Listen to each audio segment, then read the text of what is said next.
People, welcome back again. I don't know, Nicardo Media House there again in the morning inside of here. Good day to the people, thanks for tuning back again. You remember, the shops, people, don't forget to like, share, comment and subscribe. But look, people, salam alaikum, salam, bless up to yourself, thanks for tuning back again as usual. But Dennis Chung, I wake up and hear about the news. I'm gonna take a look at nap after the Arsenal game. I say Dennis Chung set to resign from his position at the Jamaican Football Federation. I don't know what really are going on. That kind of sound spooky to me. Then he say, but people, listen, the JPL in 5, I'm going to preview the 2 games that's coming up. The Jamaican Premier League return back again, the playoff, the excited time around the JPL return. And also Isaac Hayden, yes, our one and only, CDM in the squad, that who have a natural ability that can bring the quality to our midfield, return back to Newcastle. So right after this, we will jump right into the video.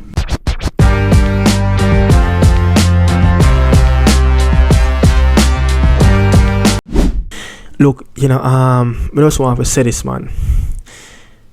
The start of the week, the Mount Pleasant and the Cavalier issue, cover the headline in sports in Jamaica. Now that put to rest, we found out that them only aggregate fine 25,000 JMD, not even 48 hours after. We see another story break out again. Dennis Chung set to resign. Look, Jamaica is a funny place. It's a Netflix story. There's always drama. There's always something to talk about. There's always some reports that's flying around in Jamaica. I don't know. To be honest, them say when Craig Butler resign, or if Craig Butler get relegated, the headlines, you don't have any headlines to talk about. But look, Craig Butler get relegated, and there's so many headlines after Craig Butler got relegated, so I'm going to get into it, people, but bless upon yourself again, thanks if you reach this far in the video. Don't forget to like, share, comment and subscribe. But I'm going to jump into it. I want to talk about the Isaac Hayden before I go into the JPL in 5 and preview the 2 games that will play later today in the Jamaican Premier League playoff quarterfinal. Montego Bay and Tivoli, Portmore and Cavalier. But let's get into this one. Isaac Hayden return back to Newcastle. Yeah, man, let me say it again. Isaac Hayden return back to Newcastle. In loan deal come to an end at Portsmouth, and Isaac Hayden have done a newspaper interview. I'm going to get that article and I'm going to play that audio clip as well for you guys can listen. But as far as my as Isaac Hayden have said in the article, this was you help me help you situation. And he said that knowing that when he signed at the club in January, it was that it was a help situation. You help me bring in experience, bring a quality, you help me to survive the relegation job. And then we move on from the situation because the club is going in a direction the opposite way. He's 30, the club is going younger and younger with their squad. So it's just all about a favor. We know what the situation was, and you help us, we help you. So that was it. But listen to the audio, the newspaper interview that Isaac Hayden have done. Listen to the audio clip. When I came to the club initially, it was a you help me and I'll help you situation. I don't think there's anything more than that. I think financially, it's a little bit of a difficult conversation, and also, when I spoke to people at the end of January, when I signed, the situation was the club want to go in a younger direction. I don't think they want to go with players who are my age and above. So it's one of those where they gave me the games and the platform to play. I've played, done well, and we've stayed up. Everyone's a winner. I knew already for a while it was going to be a situation like that, and they were the circumstances I was coming here under. I'm now go into a situation off the back of some games, some good games, and I can now go into the summer and international football in a good space. This is an historic club, and a big club with a big fan base. I think in hindsight we could have got the job done earlier. I came out of the team for a bit for 3 or 4 games, and in that spell, I felt a bit hard done by considering the results I got, but that was the manager's decision. We didn't get the results in those games. He brought me back in and the results came. So, from my side, I think I've contributed more than enough for this football club, and I've given everything I have. On the other side, I'm grateful for the opportunity. So it's a bit of give and take. I'm happy with how it's gone. For our player, Isaac Hayden, one of the most important player, yes, at this moment for the reggae boy, the only quality that we have in this team that play the CDM role, there's nobody else have the quality that Isaac Hayden possesses that he can bring to this Reggae Boy team. He went on loan in January. He played 17 games. He started 12 of them. He averaged, I think, 28 touches per game. Didn't create any big chance. Didn't miss any big chance. It was just go to Portsmouth, help them, stay away from the relegation, try to get back, the feeling of playing, first team football, get back that feeling, be around a first team setup, being frozen out, of not being playing, first team football, senior football since August until December. You got that move. It's very bright, as Reggae Boy fan, we want to see him, in a professional setup, playing, competitive football, playing regularly, and it's all about, finding his feet again, in the championship. The last time he went out on loan before the Portsmouth, it was a QPR. He helped them to see, to survive, to stay up in that season. He helped Portsmouth as well, and his job done. And he wrote a little bit on social media, or he thanked the club for giving that opportunity. It's an amazing club. Yeah, everybody know, Portsmouth is a team that rich in history, but we cannot go another summer, another September, another October, November, and December where Isaac Hayden cannot find a club. He needs to find a club coming this summer. The World Cup qualifier, the Gold Cup. Yeah, he need to showcase his talent, and he needs to make sure that his agent get another club. Will he go permanently, or will he stay for another season at Newcastle, go out on loan, collect that big fat paycheck that he's getting, what is 50k per week, yeah, and relax and make that be his last big, I think, look, 50k per week, that's his, more likely his last big paycheck, you understand? But again, it's very important, for Isaac Hayden, to go out, his contract will end, coming couple of weeks from now, May the 31st, the season will end, go out on vacation, refresh the mind, relax those muscles, get ready for, June window, the World Cup qualifier versus BVI, Guatemala, the Gold Cup, and, look, we need him to find a club because he's very crucial. And if I tell you, his game is very simple. His game is not the most excited game. His game is all about get the midfield taking over. Use his IQ level of reading the game. Mapping up the challenge. Closing out the space. Closing down the running challenge. The opponent can't get through the midfield. It's very simple for him. His game is not the hardest.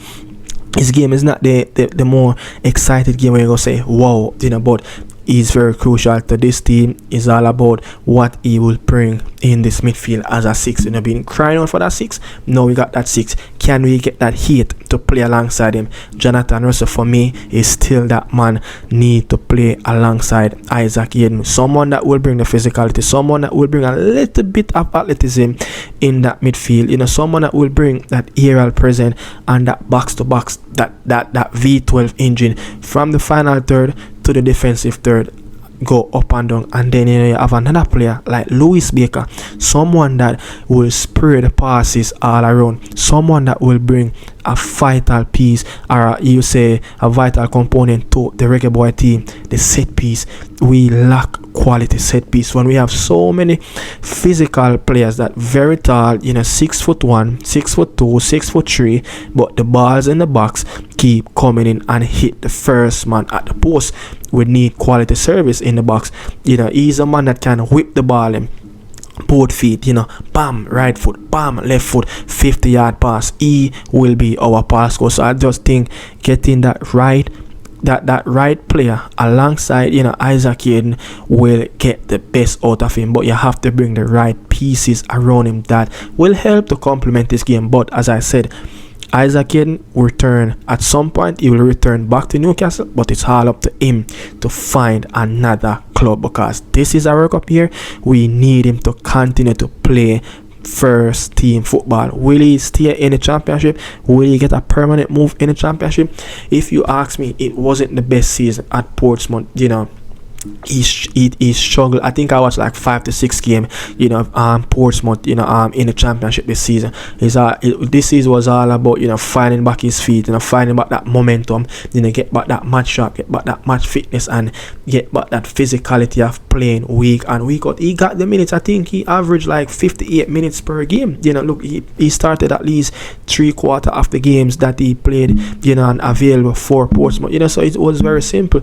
Again, when he started, he struggled with the pace of the game. Then gradually, a month or two after, he started to settle. He started to play a little bit better. But the next cycle, where he will play, he's going to have to lift that standard. You understand? Because he find his feet, he find the momentum, his physicality, he start to get back all of that. It will come back to you when you start to train, at a very decent pace, amongst quality players playing in a tough league like a championship.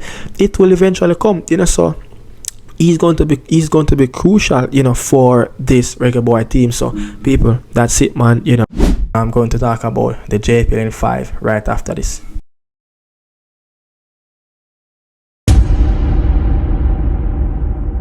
So people, look, JPL in 5, that's the mood right now. Yes, excited times around Jamaican Premier League football, the playoff, Montego Bay, and Tivoli Garden. When I see on Moby's social media page, me here say about $5,000 for jump on the bus, and you get a free ticket to enter the game. And it seems like a couple of bus load of people are come from the North Coast, come to watch this game at SABINA Park. It will be a jump pack SABINA Park, more likely, because the Moby people, them have them fans, not so much with Portmore, but Tivoli. Look, the community are come back. Them have that feel factor again, around, their community team. Then look at the crowd that turned out on the last game that they played and beat Moby. Look, Tivoli, yet, I would say yet, but Tivoli, before that last game, match day 39, they lost twice versus Moby. I think 4-2 and 3-1. Very crucial games. They missed out on.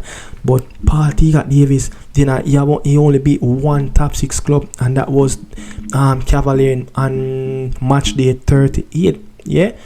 So he have a very poor record. He won one game. He drew 4 and he lost 2 games, versus top 6 club this season. He lost at Tivoli and he lost against Mount Pleasant. So in his last 3 games, he lost 2 and won 1 game. That was the only game versus Cavalier. But this is going to be a very big encounter. If you look at the players, that's going to be on display. Look, Owen Garden, the Jordan Fletcher, the Chope, the Owen Garden, the Brazilians, the Trinidad Posse. Then if you look at Tivoli, such a young team, calm team, but the experience of Barrington Price, the experience of Alton Lewis, the experience of the skipper, Kimo Simpson, the young magician, Nikolai Fuller, these players will have to come on the board, but they will be a big miss for Tivoli. No Lennox Russell. But if you look at how Moby want to play, with Demara Phillips try to control at midfield, they will have a lot of the position. Look, this game will play on a more smoother turf, a better pitch where the football can play a lot more better. Moby will control the game. So it's all about control the defense line, keep them shape, with Tivoli. Jerome with a very experienced manager. The last time Jerome with team finished 6th in the regular season, they went on to win the Jamaican Premier League, and that was Arnett Garden 2016 and 2017. So look, history is in his way right now. History is walking with Jerome Wade. Look, let's see what he can do. But it's all about the counter-attacking game, for Tivoli. Moby will control the game. They have the best number 6 in the league. More likely, they have the best number 8. And, their midfield is one of the best in the league this season. So, Tigat Davis, let me just say this. In his last couple of games that he managed a team in the playoff, he yet to win a game. When he was at Arnett Garden, Arborview beat him in a playoff with 10 man when Joshua Anglin got red card. The next season after that, Mount Pleasant trashed Arnett Garden 5-3 over a 2-legged game.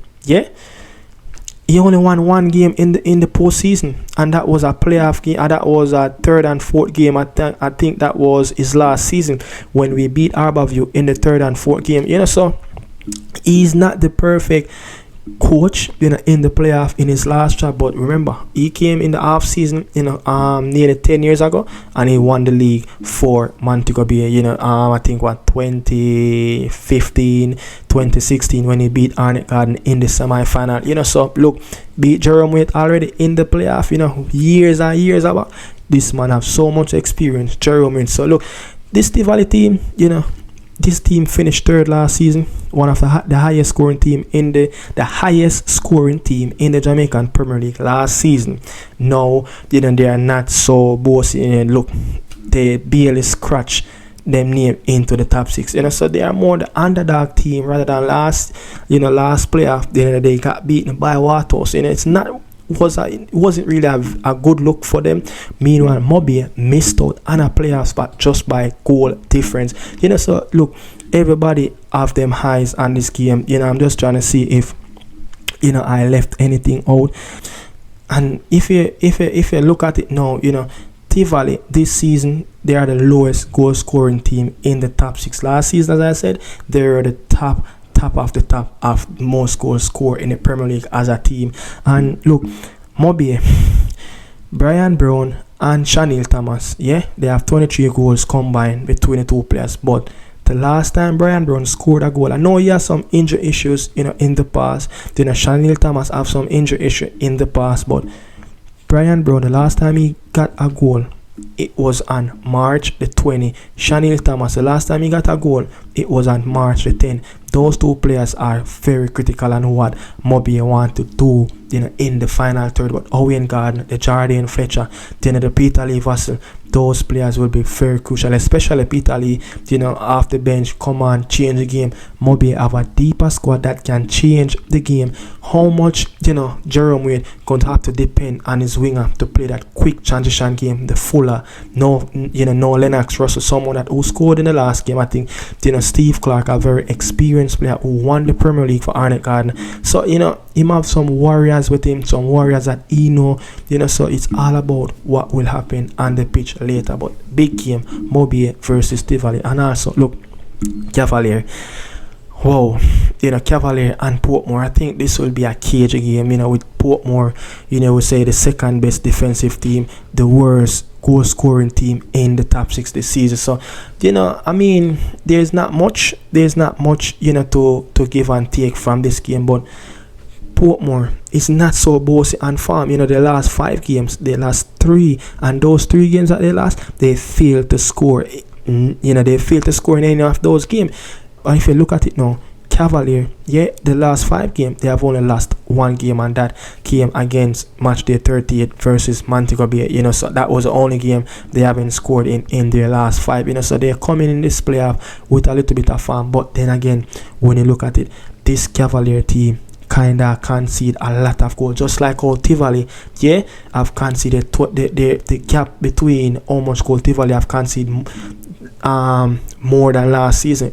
I think it's 25 goal. The goal difference is 25. They have conceded 25 more goals than last season. So Cavalier is just like that. Look, Cavalier is a team sometimes this season.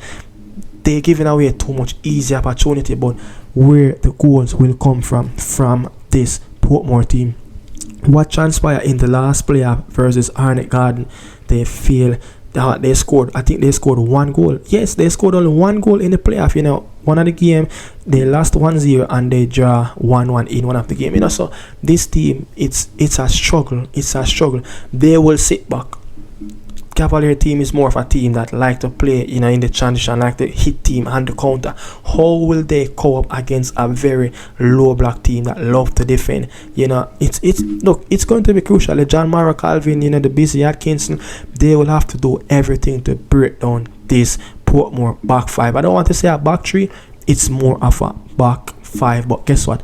The wingers will be the outlet for the wingers will be the outlet for Portmore United later. Yes, the wingers will be a massive outlet to them and how they want to attack in the game. But again, I think this game going to be cagey. You know, I see the Moby and the Tivoli game go 1-1, but this Cavalier team, I see Cavalier might win this game 1-0 because of Rudolph Aston and Rudolph Speed. You know, it's the Rudolph derby, but Rudolph Aston yet to beat this Cavalier team.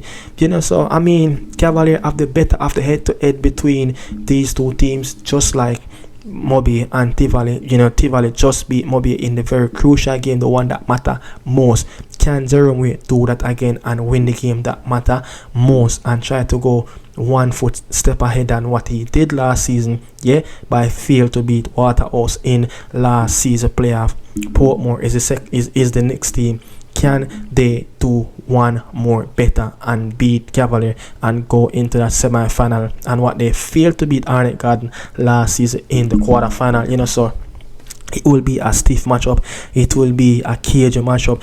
You know, it's all about what Cavalier, you know, attacking third players, can they break down that cage backline that Portmore will set up, you know. But look, Rudolph Aston, him have him job cut out. Yes, he will have his job cut out in that game, because I know Rudolph Speed will come with something to try to break down that low block. But if Cavalier can manage to break down that low block, then look, Cavalier will be a dangerous act going to the rest of the playoff. But they need to pass Rudolph Speed, you know, they need to pass Rudolph Aston men, then they will move on to the next stage. But again, people, the winner from this, the Portmore Cavalier, will go on to play Arnett Garden and then the Moby and Mount Pleasant. You can imagine a Moby and a Mount Pleasant played on a catching all in that semi-final. Oh my God, that will be a jam catching all. Them could find space to put, and then they have a Arnett Garden I go play in the semi-final. No, man. They may have opened up the world catching all for us, for all of them people. But people, again, man, thanks for watching. This is Nicardo Media House, and a salute to the people. How people. Big game later in the Jamaican Premier League. Moby will come at town to face Tivoli Garden, and also Cavalier will go ahead to a team that they never lost to this season. The entire 3 games they go unbeaten versus Portmore United. Let's see what will happen in the Rudolph derby. Best up on yourself, people. Ciao, ciao.